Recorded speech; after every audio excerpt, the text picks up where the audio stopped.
If you could go into any professional locker room and have the room for a moment, regardless of what sport it is, what advice are you giving these guys? So I've actually done this. I've had the opportunity to do this. And the one thing I tell people right off the bat, because every professional athlete tends to be pretty excited about their girlfriend, the wag, whatever she may be, or he may be, whatever the case may be.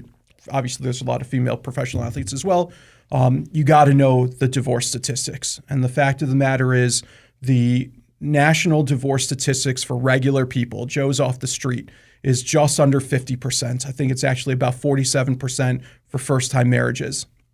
For professional athletes, for a lot of reasons, that number is way higher. It's closer to about 70%. And of that 70%, so you're batting about 50% higher than the general public. 50% of those divorces will come within 1 year of your retirement from your sport. And that is a stunning number. And so, a lot of these athletes have beat the odds to become pros. And a lot of them think that because they've done that, they're going to beat this statistic as well. But as you know, you can't beat statistics, and statistics are independent of one another. And so just because you beat the odds to become a pro athlete doesn't mean you're going to beat the odds of things like bankruptcy and divorce. You've got to recognize those numbers, and you've got to plan for them, because otherwise you're in to take a pretty brutal financial hit. Okay, well, let's talk about why that percentage is so much higher and why it happens inside of that first year. I'm sure you have some ideas on why that is. I mean, your lifestyle obviously changes quite a bit from the time you were playing to the time you retire. When you're playing, you're a high-income earner. You're separated from your family all throughout the season. You may be home for a few days, but then you're off for pretty long periods.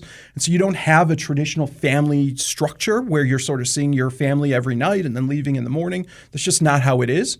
And then in the off season, it tends to be very sort of perfect, right? Because you're trying to get as much as you can in during that off season. You're going on tremendous vacations. You're doing everything you can with the kids. It's just an amazing opportunity. But that's not real life, and that's not the real life that most people live. Once you retire, you go back to being, for most people, sort of a normal person living a normal life. But that's not the relationship you built while you were playing. And so for a lot of people, I think that's a really, really tough transition, whether for the athlete who may be experiencing things like depression from not being able to play anymore and missing their teammates in the locker room and really having to deal with this new lifestyle, to the spouse who now all of a sudden has got you around all the time. And that just wasn't the deal while you were playing. And I think that sort of sets the table for a situation where divorce is really prevalent. Well, I've always made the joke about these Legends tours that a lot of these retired players go on is more so to be like the wife is going, get out, I'm not used to this, right? Rather than a whole, I miss playing hockey. It's more so to kind of keep that structure intact. Yeah. I mean, a lot of these guys, if you've made enough money, don't have to work. And I find that some of them, the plan is just, hey, I'm going to play golf all the time. But that plan crumbles after a while pretty quickly because you don't want to play golf all the time.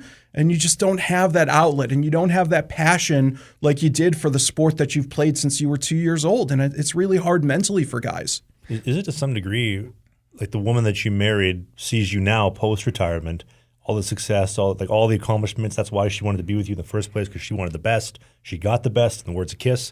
But now that you've retired, it's like, well, that's not the man I married. But you're sitting on the couch, you're golfing, you're not in pursuit of excellence. It's the different phases of life. You know, for us regular schmoes, that transition comes at age 65 or 70 or 75. But for these athletes, it could be at 30.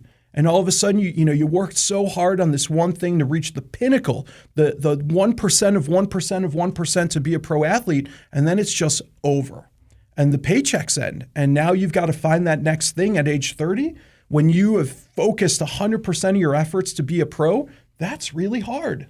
I've had a lot of friends who have played across numerous different sports, and they do have pension plans set up, but a lot of those don't kick in until 55, sometimes 65, and sometimes it's a partial pension, sometimes it's a full pension. When it comes to the litigation of the divorce, separation, whatever it may be, that comes into play too, I'm assuming. It does.